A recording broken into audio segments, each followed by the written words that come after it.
Uyimizni obzor qilib beramiz. 2 xonali kvartira. Podest qismida lifti bor. Endi lekin bu birinchi etaj, lift kerak emas bunga. Tak. Prixoja. Prixojadan koridor bo'ylab to'g'ri yursanglar zal. Bu yoqda spalnya qismi.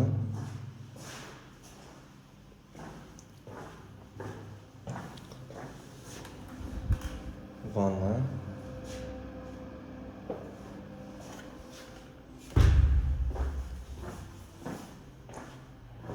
Kuxnyasi. Bunday kotellar o'rnatib beriladi. Narxlarni описаниеda yozib qoldiramiz. 5-mikrorayon muhtasham uylarda qurilgan birinchi etajdagi uy.